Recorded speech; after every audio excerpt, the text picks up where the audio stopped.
Santi's my go. Alright guys, so I think we can start now. So you can see the officers, it's me. The other three officers, unfortunately, they all have conflicts today, so they couldn't come. They will be at future meetings. It's Jim Susan, Brian Lee, and Paul Lee. So I did create like a Google Sites website. I'll just show you that quickly. You can see it has our next meeting date on it. Basically, this is like our kind of like a syllabus. It's not that formal though. You can read through that if you want. We'll discuss the syllabus in a moment. This is a page about the F equals MA examination. It's a contest that we'll talk about also in a sec. Resources, these are like our textbooks and stuff. It's optional. You don't need them. And it's one of them is free, and our officers.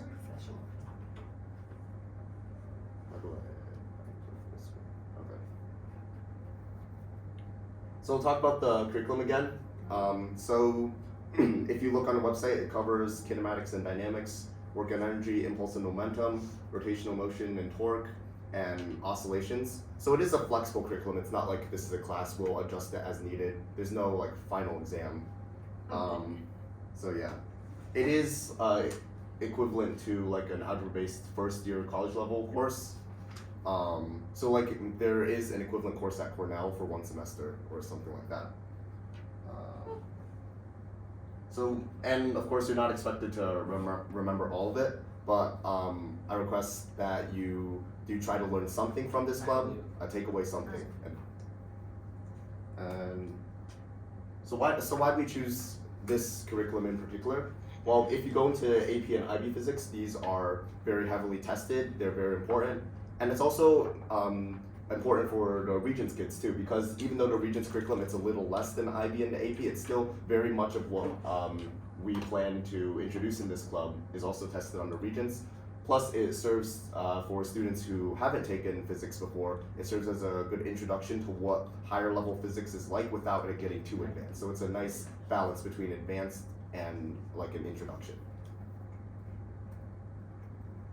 It's also the curriculum that's tested on the F equals MA examination. So I think maybe one or two of you have taken the AMCs for math club. So the F equals MA is basically the equivalent of the AMC competition. It's the first step in the series to select the US national team for the physics, International Physics Olympiad. So that's something we'll talk about next year because it's actually in 12 months. The 2025 one just passed, so we'll do the 2026 one. Sorry, what was the date you said for this year? For this year, it was, I think, about a week ago. Okay. Yeah. And for fundraising, there is a $15 fee for the F equals MA examination per student. So we don't need to discuss this right now, but in the future, fundraising will probably be needed to cover some of that cost. Now regarding our the two textbooks I was mentioning, they are in the resources tab of our website. So this is the main textbook. I actually highly recommend this, even if you're not interested in competition like IB physics. This is actually what I study out of for IB physics, and it's very it explains the concepts much better in my opinion than the IB textbooks. It's also useful for the AP physics courses. Obviously the AP physics courses are calculus based, this is algebra based, but you still need to know algebra based physics to do well in calculus based physics. So I highly recommend this. Also very useful for Regent students. And this textbook, by the way, a free copy of this is linked in the, well not linked since it's legally complicated, but you can find it for free online. And this is one that you will have to buy off of Amazon, but this is more geared towards the F equals MA exam. It features more competition style questions. They don't necessarily require more advanced concepts, but just how you use your elementary concepts and apply them to solve an overall more difficult problem. This is also very useful for students in AP calculus, or want to take AP calculus, because 1/6 of the problems in here are calculus based. We do have a club Instagram if you like to follow it. And now I think it's time to answer a big question. What is physics, and why do we study it? So, speaking of Instagram, the other day, I was on Instagram and I saw this post. It's a physics account. And it's a hoodie. They were trying to promote one of the hoodies they sell. And if you read it, it says, physicist, noun, someone who solves a problem you didn't know you had in a way you don't understand. So I thought that this statement was a little witty. But after a moment, I realized that there's quite a lot of truth in this statement. Like, we're all aware how gravity makes something fall, how a cold object makes a hot object cool down, how a steeper slope makes a skier go faster. And these are all just like there's infinitely more scenarios like these that physics just seems to overcomplicate. But that's exactly the point of physics, right? Because, wait, hold on. That's what physics is for. Like, it's not to explain like some sort of like mysterious concepts, right? It's more of used for like the everyday situations that we take for granted. Like, it's more about cultivating a sense of wonder and asking the most important question in science. Why? Why does gravity make an object fall down? Why does a cold object cool down a hot object? And why does a steeper slope make a skier go faster? Physics seeks to explain these everyday scenarios so that we have how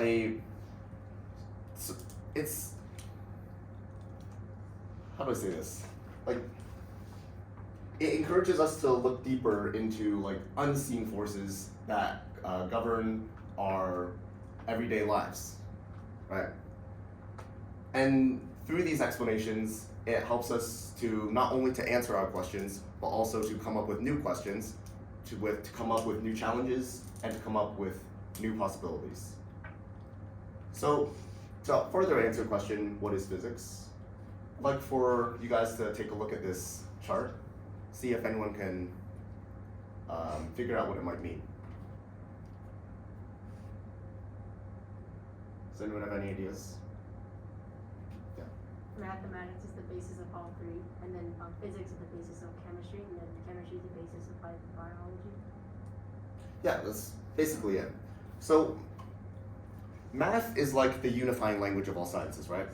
But physics is the very basis of all the sciences. Like, you have the two physical sciences, the main physical sciences, physics and chemistry, and then you have the main life science, biology. So these are like the big three sciences that all the other sciences stem off of. But these three big sciences themselves all stem off of physics. Chemistry, in essence, is like an applied physics. Like, chemistry is what physics is at the microscopic level, and biology is just how chemistry, like all the chemicals, interact to make life. And mathematics is the unifying language of all three. So really, if you want to understand science, you have to understand physics, because physics is the basis of all science. So now, what's the dictionary definition of physics? It's that branch of science concerned with the nature and properties of matter and energy.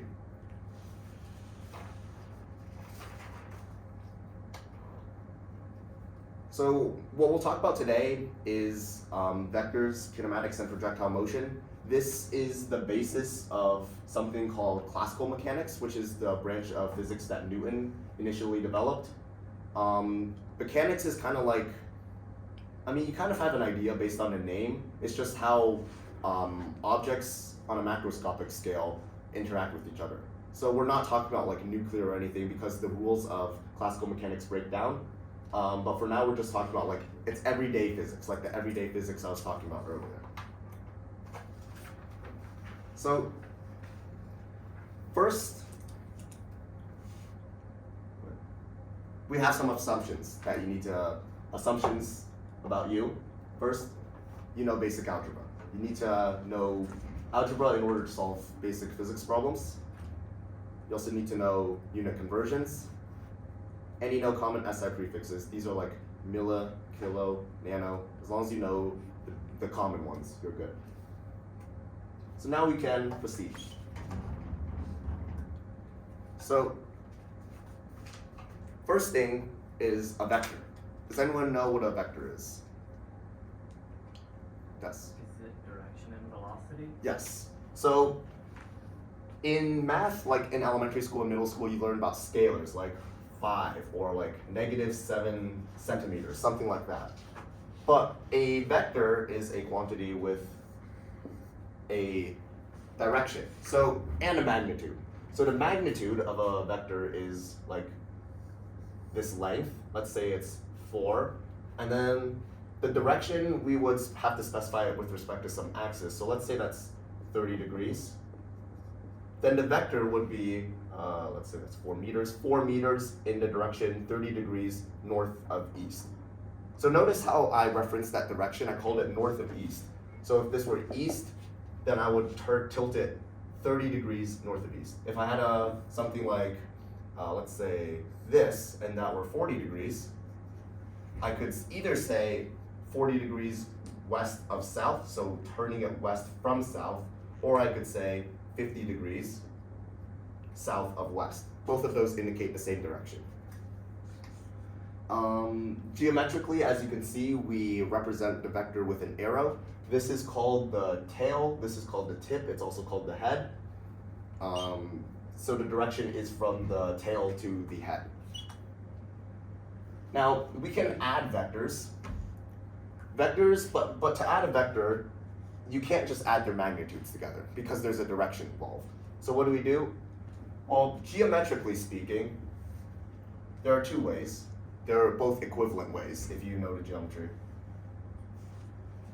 So let's say I have 2 vectors. Oh, by the way, let's say that these 2 vectors are the same length and they're parallel. Are these 2 the same vector? Does anyone have any guesses? No. Okay, what's the definition of a vector?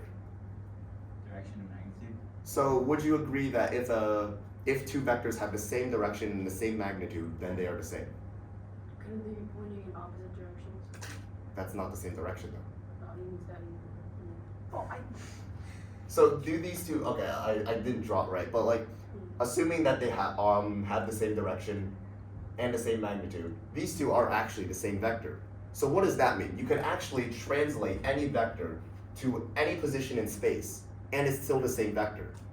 So if I were to add these 2 vectors, how do we add them? Well, we can use a method called, this is tip to tail, and then we would draw from this tail to this tip. That is geometrically adding them. But what about these 2? These 2, they're not touching, but we can translate it down and complete it. The other way is, this is also called the triangle method, by the way. The other method to add these is the parallelogram method, in which you would take the 2 tails together. So the tail to tail, tip to tail. And then you would complete the parallelogram. So this one's more complicated. I don't recommend this one, but it is just another way to do it. You complete the parallelogram based on these 2, and it's from here to here, just like that. But again, I recommend the triangle method. Now, there are, actually I'll go into algebraic adding them first. But first we need to define a scalar component. So let's say I have this coordinate, Cartesian coordinate here. This is positive x, positive y. Notice how I labeled the axis. In physics, it's customary to add a plus and a negative a plus to all the coordinate labels. And it's also common to use a dashed line. I know in math, sometimes we use a solid line. Here we use dash more. So let's say I have this vector. I'll call it vector v. Notice the symbol for vector is like this half an arrow above the letter. That symbolizes vector v. So vector v, we can do something to this called resolving it. Resolving a vector means breaking it into perpendicular components. Now the reason why we have perpendicular components is because they won't interfere with each other. Like remember how I was talking about vector addition geometrically? Like this vector is like, if you think about its x direction thing actually influences the final vector. Like there's a bit of this added to the length of that to make this go longer in this x direction, right? But if they're perpendicular, the y of this thing is the y of that, and the x of that is the x of this. So that's why we decompose them perpendicularly, so that these two don't have any interference with each other. So let's decompose this vector. So the first vector would be on the y-axis, right? And it would go down to its y. And the second one is this vector. I should probably use a different color. Or if you need. Right. So does everyone see how this works? How this is just kind of like, it's kind of like if you were looking at it from this perspective, how you would just see this line. And if you were looking at it from top down, how you would just see this line. Now, also by the way, these are, the component notation is this. So this is vector v, then the x component is v sub x, and this is v sub y. So does anyone tell me how the lengths of these vectors are related? We don't care about negatives for now, but how are the lengths related? Or the magnitudes, we say. We call the length of a vector the magnitude. Does anyone know how are the lengths related between v sub x, v sub y, and v? The square root of v sub x squared plus v sub x v sub y squared equals the normal. So Pythagorean theorem. Yeah. Yes. So v is equal to, oops, that. Now, notice how I dropped the vector symbol. So now this is called a scalar, well, technically that's not a scalar component, but these two are the scalar components. And the scalar components, they're no longer vectors. They're called scalar components because they're scalars. But they do have a positive and a negative direction. And this is determined based on how you set these. These can be arbitrarily set. Like I could have called this negative y. It's a little unusual, but I can.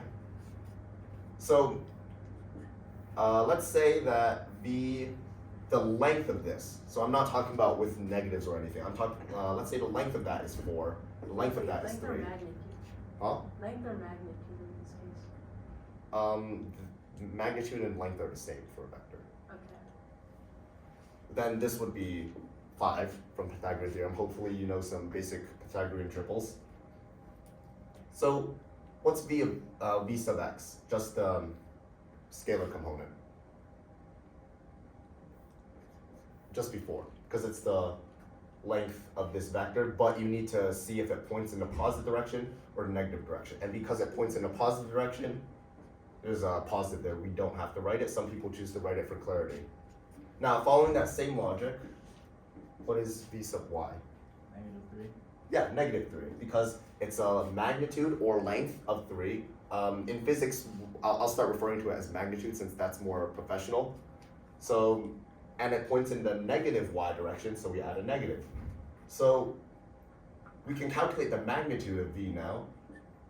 Technically, it's supposed to be like this. It's like an absolute value sign represents magnitude. That takes away the direction of it. It just indicates length. Or you can just do this. I've seen both ways. So what is this then? It'll just still be 5. Okay, because from the Pythagorean theorem. So that's how you can algebraically add vectors to get the magnitude. It's basically just Pythagorean theorem. So, well, that's adding vectors from the perpendicular perspective. And then you can also, since vectors do have a direction as well, you can find what this direction is through inverse trigonometry. So this would equal, let's say you weren't given this 5, you were just given that this is 3 and this is 4. So how would you find the theta? Tangent equals 3 over 4. Well, it will be inverse tangent, yeah. Yeah. Inverse I said tangent. tangent equals 3 over 4. Yeah. Okay, so he'd be correct. 3 over 4, because tangent is the opposite over the adjacent, so it would just be the arctangent or inverse tangent of 3 over 4. Adding vectors that aren't perpendicular is a little more complicated. For example, if you had let's say you had these two vectors that you wanted to, that's a too special case. Let's say you wanted to add these vectors. There's no special angle between these. But what you do is the same thing. Set up a Cartesian coordinate plane. Honestly, a better version might be to set it so that one of the axes goes through one of the vectors, because you are allowed to arbitrarily choose the coordinate system. You can choose how it's rotated and which direction is positive and which is negative. But let's just say that we choose the standard way, like this. Well, how would you add them? You take the scalar component of this vector. So let's call this vector A, this is vector B. So you take A, x, which is this, and then bx, which is this thing. Let's call the sum of the vectors just vector b. So vx would just be the sum of their scalar components. So just remember, the scalar component of the final vector is the sum of the corresponding scalar components of the addends. And then same thing on the y. ay plus by. Now, ax and bx are both positive, so we'd expect vx to get bigger, and that's true. Now, what about these two? So ay, is that positive or negative? Positive. That's positive. But by, what is that? Negative. So we'd expect vy, which is the y component of the resultant. Resultant is the sum. We'd expect the y component of the resultant to be smaller than that of a. So that would be, yeah. And if we were to use like the parallelogram method to add these two, this is like the only time parallelogram method is useful. It's like when they're already positioned like this. We can see that what we got from here is true. The x component does appear to be slightly bigger than this, and the y, so the scalar component of the y is less. In fact, it's negative. In what scenario do you use the triangle method then? Triangle method, that's more of like if you were straight up asked to add two vectors, then it would just be easiest. Because with the parallelogram method, you still have to like, you have to find, okay, how do I construct a parallel line to this? How do I construct a parallel line to this and make it the same length, and then you go. But if it's triangle, put them right next to each other, tip to tail, boom. So in our case, would the triangle method also work? Oh, but because It could, but then you have to move them you again. have to move it tip to Yeah. tail, right? Okay. Okay, so next we're going to talk about significant figures. So how many of you have taken chemistry? Okay, so most of you. So this should be review for most of you. Significant figures are a way of dealing with uncertainties. Like with every measurement, there's a degree of uncertainty. Like on our rulers, if you look at the centimeter side, most of them just go to the millimeters. So if your measurement falls in between the 2 millimeter lines, two people might disagree. So it's just a way of reflecting that uncertainty. So the basic rules for sig figs are, 4 after 0? so first is all non-zero 0 digits are significant. Are sig. I'll just abbreviate to significant. Just sig. And then all digits after the first non-zero digit are significant. So all after the first non-zero are significant. And all zeros that are before the first non-zero significant digit are not significant. For example, if I had something like 0.04, these two zeros are not significant because it's before the first non-zero significant digit. So really, this has only one sig fig. So let's do some practice real quick. This is tested on F equals MA exam, not so much like AP or IB, but is on F equals MA sometimes, as well as like propagated uncertainties, which we'll probably get to later. So you don't need to mind what the unit stands for, but how many, oh, by the way, I forgot to, if there's something like 100, but you wanted it to be 3 significant figures and not 1, because following our rules, this is only one sig fig. There are two ways to do it. Well, actually 3 ways. This is the first way, to put a dot after this to indicate that all 3 of these are significant. And you can also put like this bar over the significant. This is a little more flexible because you can also indicate that there are 2 significant digits and that this is not significant. So the bar can only be placed on top of the 0. I know some curriculums teach it differently, but it seems the international community agrees that only zeros can have a bar on top. And the bar points to the last significant digit, so everything before that would be significant. This is not significant. The third way is to just put that in scientific notation, where the number of significant digits of this would indicate the number of significant digits of the whole thing. The however many this has, that doesn't matter. It's only this. So if this has 3 sig figs, then the whole number has 3 sig figs.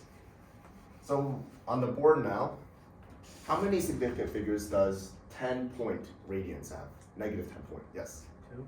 2, exactly, because the 1 and the 0, except the point makes the 0 significant. How about this one? Someone else? Yes. 4. 4, yes, because the first non-zero is 4, so everything after that is significant.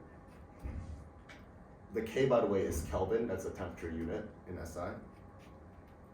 Yes. 3.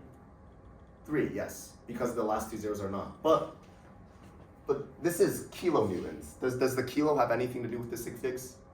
No, exactly. Multipliers don't have any effect on the number of significant figures. And how about this one?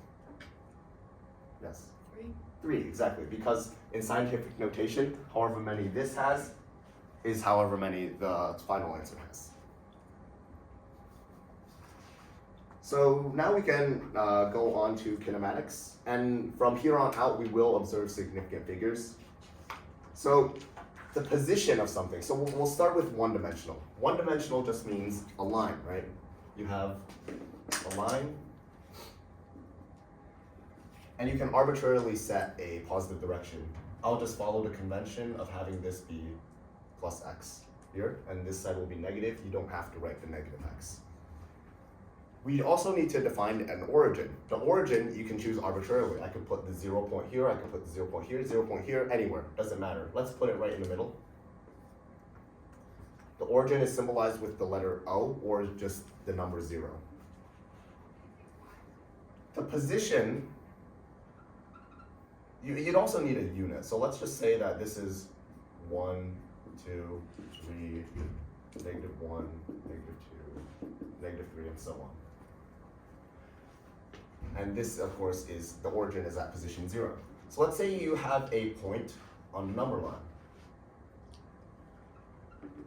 So its position is whichever one of these numbers it occupies. For this one, its position is +2. For this one, its position is -2.5.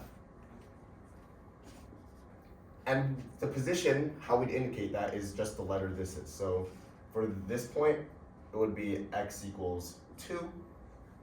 You could do +2 if you want, you don't have to. And then for this one, x is -2.5. So that's position. Displacement, meanwhile, is displacement. We use delta x because it means a change. It's a difference or a change in position. So if this were like the starting position and this were the final position, delta or change in x in math is always defined as final minus the initial. It's never the other way around. Final minus initial is delta. So what would the displacement be here? It would be, I said this is the initial. We use I for initial or 0 sometimes. And then this is the final. Well, it would be final minus the initial. So this minus 2. The displacement is 4.5. Now, what if I said that it traveled this distance in, let's say, 3 seconds? Well, the average velocity, which is just v bar, or you could just do v. The bar represents average here. It's defined as the change of position, in other words, displacement, over the change in time. You can write delta t or t, so that would be negative 4.5 over 3. That's negative 1.5. Let's say this is meters, so it would be meters per second. Notice that not only did the numbers divide, but the units also divided to give us meters per second, which we are familiar as a unit of speed or velocity. Now, we'd have to use velocity here because velocity is a vector, speed is a scalar. Position is also a vector, displacement is also a vector. So you just need to be careful of these technicalities in physics. Now, similar to how we define velocity, we also have the acceleration, which is we'll use average acceleration because if you were to use non-average acceleration, then you have to use calculus. That's beyond the scope of what we want to teach here. That would be the change in velocity over t. Notice that it is not v over t, it is change in v over t. So this is average over some time interval, delta t. Let's say that our velocity changed by 3 meters per second. And our time, that took us 10 seconds. So this would be 0.3, but what's the unit here? We have meters per second. That comes out to meters per second squared. So just notice that in acceleration, the time unit is per something squared. Wait. What's up? 0.3 meters per second. Yes, 0.3 meters per second squared is the acceleration. Is that not just meters? Huh? Is that not just meters? Meters per second. Like look at this. It's meters per second divided by second. So you could use the math way. I think they call it keep change flip. So like that, you get meters per second squared. It's a little weird at first.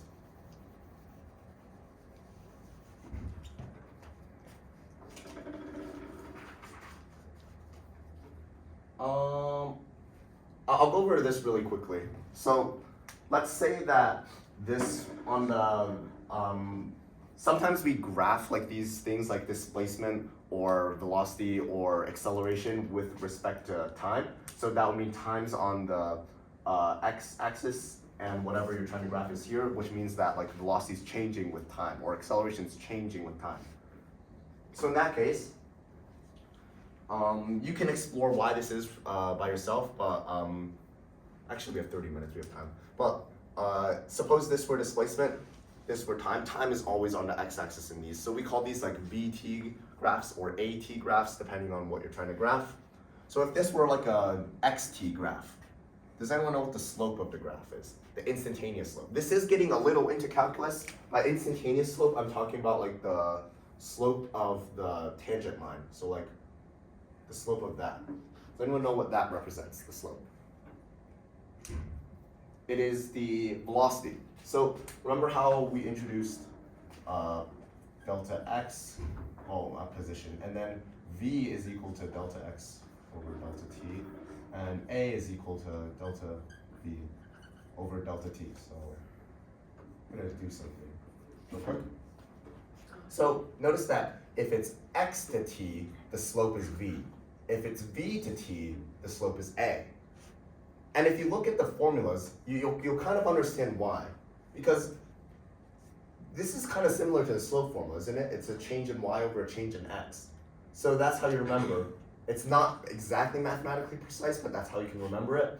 It's that the velocity at some point is equal to the slope of the tangent line with respect to x over t.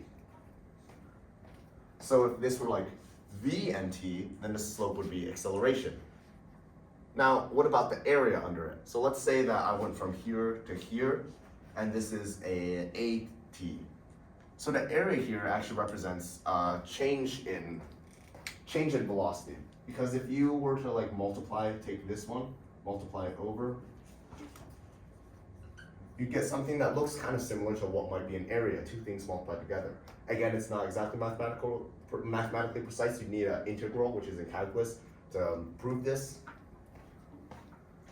But if you had a acceleration time, the area is the amount the velocity changed. Again, it is not what the velocity is. It is how much the velocity has changed. Change in velocity. And if we had v to t here, then the area is the change in position, otherwise known as displacement. So change in position and displacement are the same thing, we just give it a special name. There's no special name to change in velocity or change in acceleration, but there is one for change in position, which is displacement. We can now get to the equations of kinematics. This is very important. It forms the basis of many things in physics. So we'll start with this formula. We'll write it again, delta V over T. Now, what is delta V? It's the final minus the initial of this. Sometimes some people like to write an F there. I'll write it just for clarity. And you can either use I or a 0 to indicate the initial. Remember, these would be in the subscript. So the final velocity minus the initial velocity over the time. Now we could multiply the t over and we get, actually just to save time I won't write the f, but you'll know what this means. This just means final velocity. It's equal to at plus v0, or v0 plus at.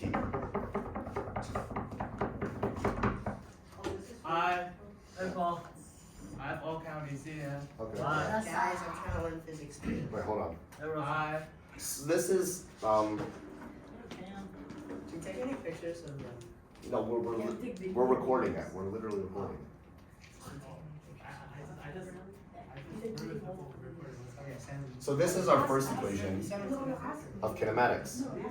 Our second equation of kinematics comes from this one, where delta x, you multiply the t over, you get v average t. So this is always true, no matter what type of graph it is. Oh, by the way, I should mention the equations of kinematics. There is a condition that these are true in. It is only true if a is constant, or acceleration is constant. If your acceleration is changing, you cannot use these. These are no longer valid. So this doesn't necessarily mean a is 0. It could mean a is 3, a is -5, but it must not change during that time interval. If it does, you cannot use these equations. But this equation is always true, no matter what no matter what a is doing. It could change, it could not. But when a is constant, this proof also requires calculus, so you just have to take my word for it. When a is constant, the average velocity, which again we represent by putting a bar over v, is actually just the average of the final and the initial, which is this, times t is unchanged. This is your second equation of kinematics. Your third equation of kinematics comes when you replace, so we derived that v equals v0 plus at. It comes when you put this in. For time's sake, I won't prove that, but if you were to do that, you get this result.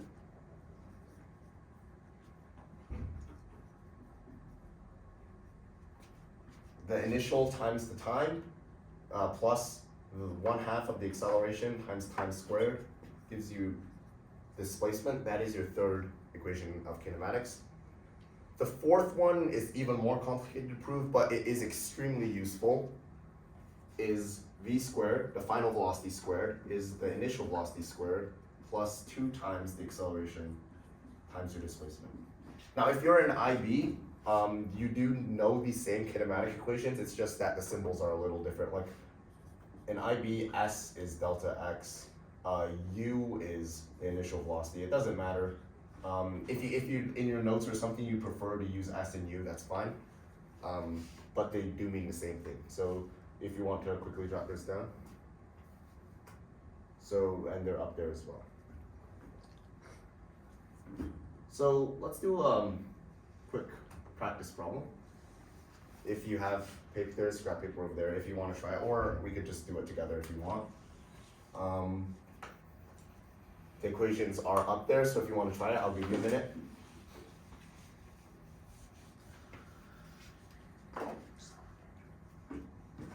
So you could mental math it. I could. But is it? I can't see the right there on your side. See?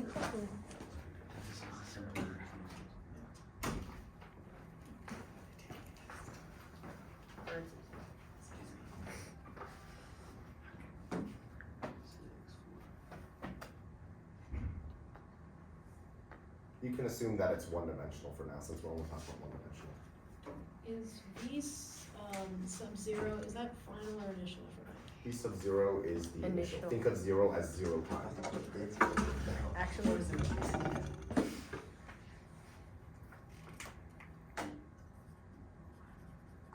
So it helps to write out what's given. Notice that 2.0 implies that they want you to use significant figures. You guys can still keep solving this on your own if you have them.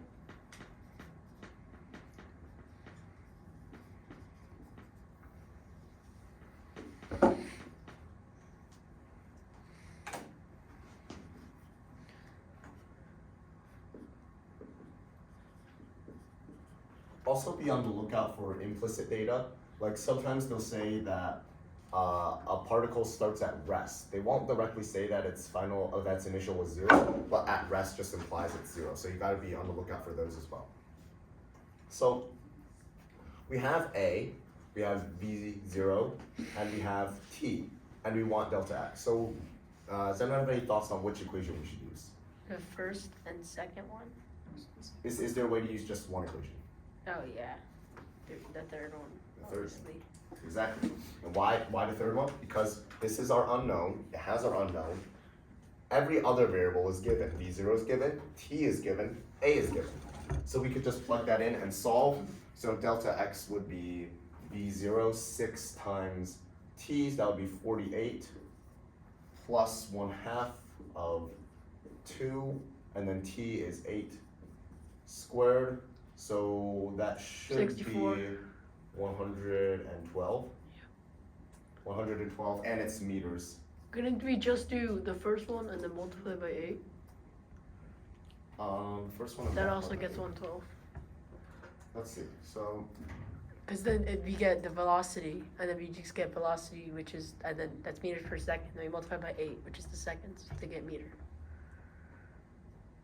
you come up with the final.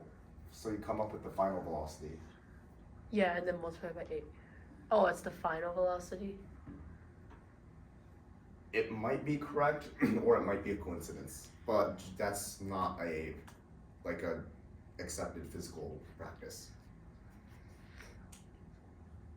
Okay, this one is a little long. This one, you don't even have to do it, but I was trying to show something with this. Basically what it's saying is that there's a rocket. It's going this way, but it also has these reverse boosters that are firing this way. And so obviously it's gonna start slowing down. And what this problem is asking is when the displacement of the craft is this long. So obviously it's gonna keep on going, but at some point it's gonna stop, right? Because it keeps slowing down, and it's gonna come back. And it's asking you when it's 1,215 kilometers away, what's its velocity? So, and they did give you the initial and the acceleration and displacement, right? So we'd use this one because what we're trying to find is V, all of these other ones are given. But if you were to solve this, you'd have to take a square root, obviously. In physics, the square root should always come with a plus or minus. So your answer would actually have plus or minus some value, I don't know. But we can't have a plus or minus. There's clearly, intuitively, we know that there's only one solution. So which one is it? Well, that depends on the context of the problem. For this one, I believe the context means you should pick the positive one. But why are there two solutions?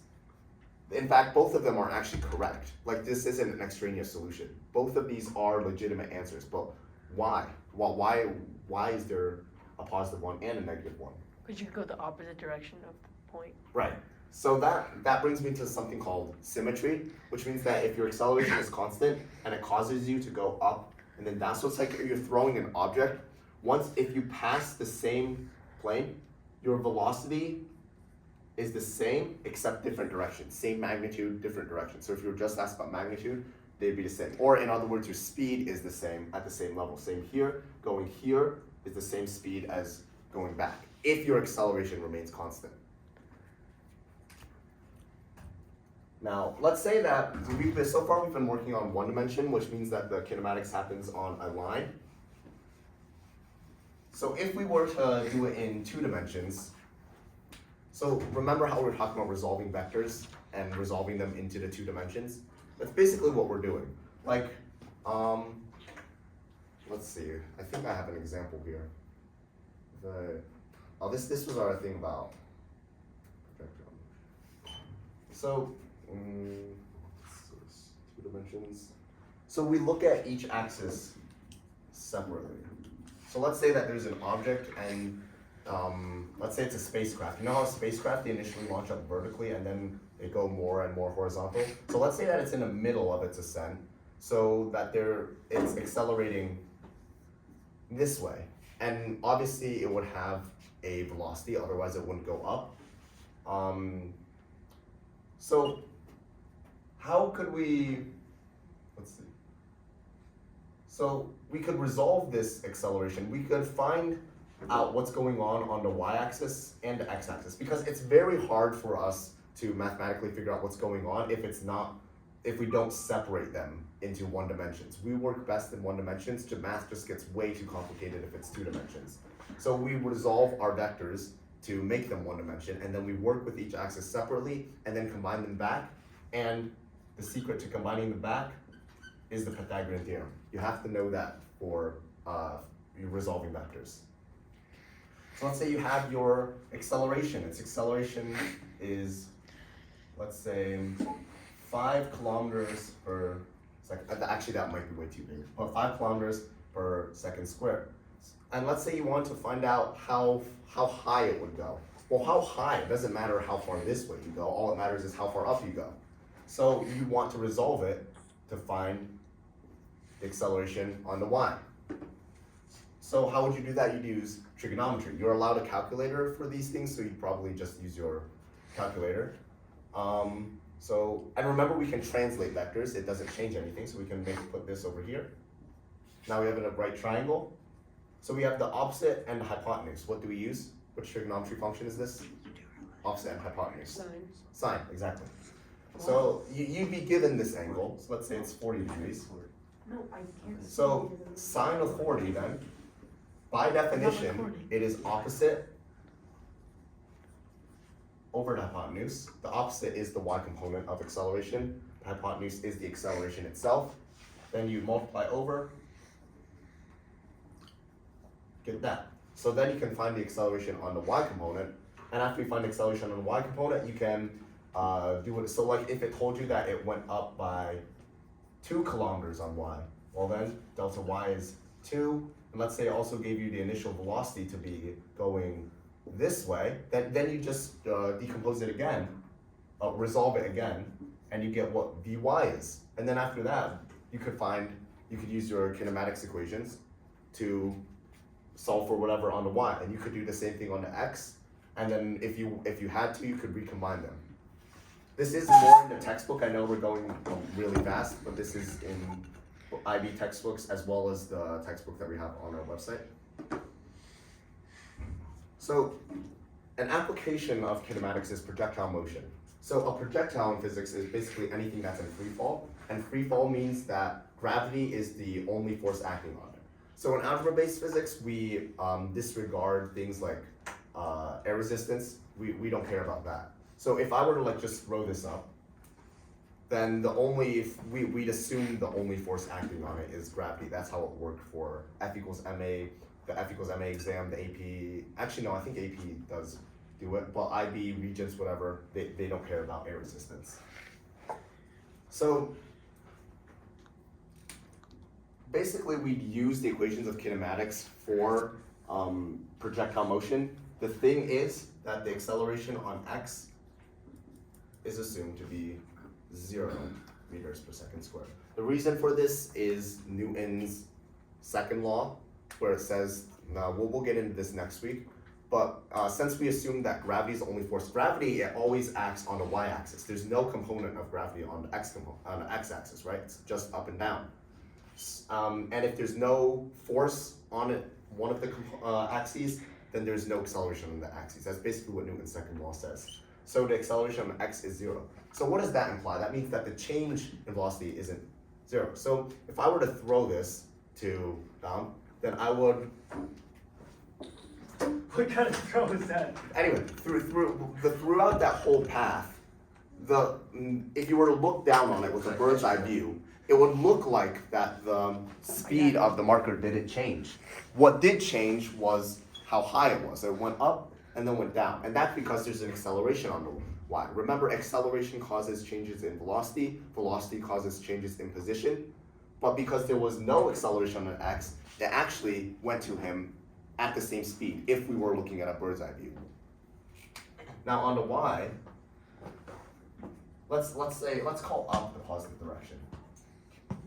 Does anyone know what is the acceleration on y in free fall? On free fall? Is it Some 7? gravity. Is it like 7.1? So, you're close. It's 9.8. 9. We'll use 9.8. That's what AP, IB, F equals MA, except I know Regents actually uses 9.81. So Yeah. in that way, they're more specific than AP. Weird. So that's all you need for projectile motion. Let's try it.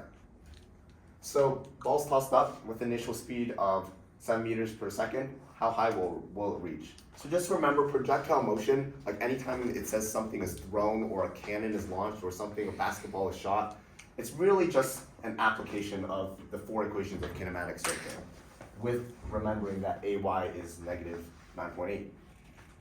So let's see what we have. We have an initial speed of 7. We'll set the positive direction to be up, 7 meters per second.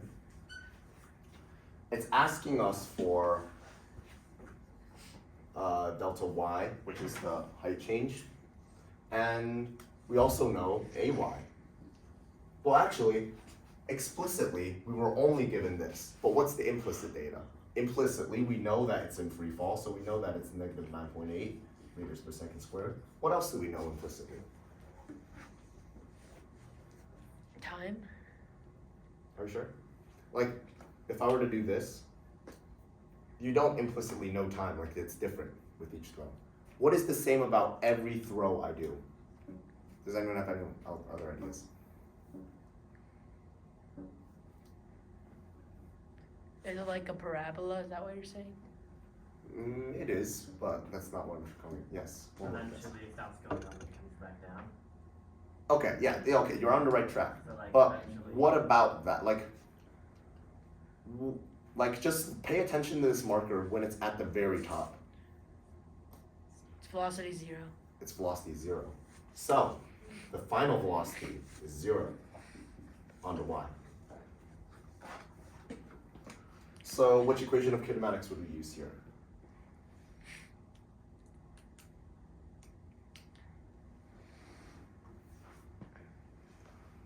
Anyone have any ideas? The last one. The fourth one, exactly.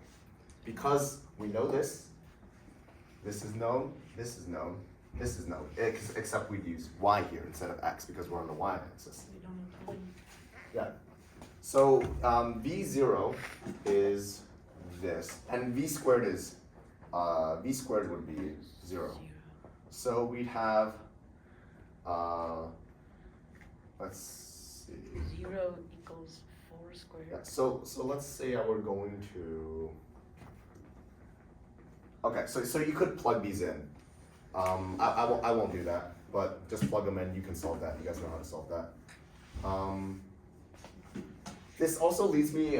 So this equation is actually very similar to something we'll discuss, I think, 2 weeks from now, the conservation of mechanical energy, where you'll see that the final that the velocity is actually just this, I believe. So in physics, just like in math, there's not one way to do things. The beauty of the sciences is that no matter which way you do it, you end up at the same result. It's actually very interesting. So when we get to conservation of mechanical energy, we will eventually see that there's a second way to do this, but the amazing thing is they yield the same result, and both are used in different situations depending on the context.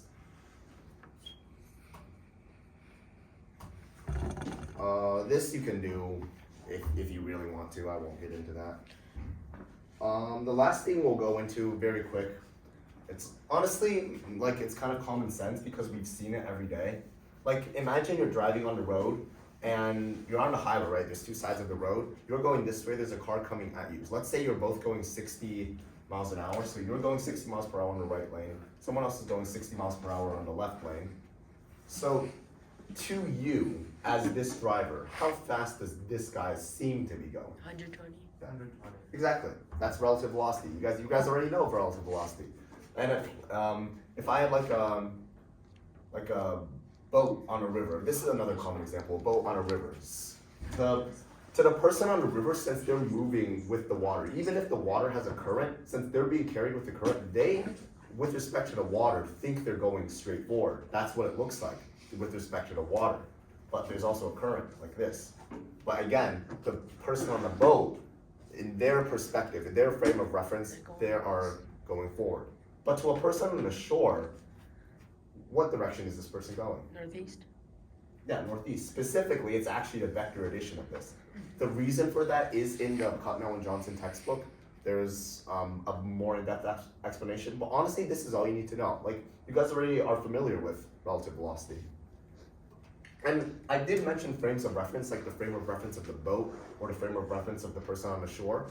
There are two types of references that we'll talk about here. One's inertial and the other's non-inertial. The inertial ones are any time when the reference frame is not accelerating, meaning its acceleration is 0.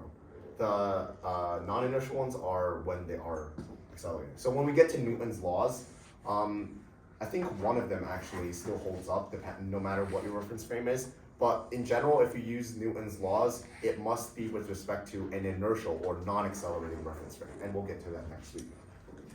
On the textbook, that's basically our everything that we want to cover today, and we made good time. I'll just go quickly into that textbook. So, due to technical legal reasons, I cannot post a link to the textbook. However, as you see, it says, third parties sometimes upload with questionable legality textbooks as PDFs for legal reasons. We cannot directly post a link of the PDF to our textbook, but try Googling its title plus PDF and clicking the first result.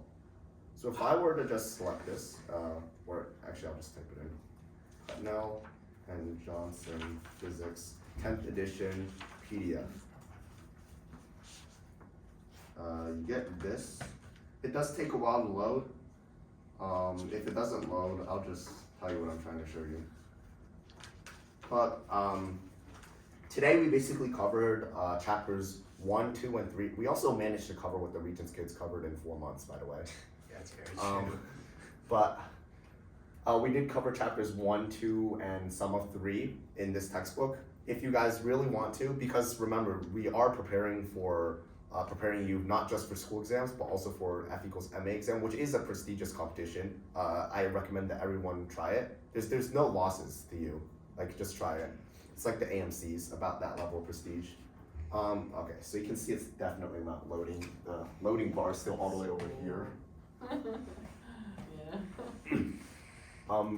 But you should definitely look at that textbook, at least spend 10 minutes. 10 minutes is all you need, just like refresh everything we talked about today. You can try the examples in there. There are many examples, those have solutions.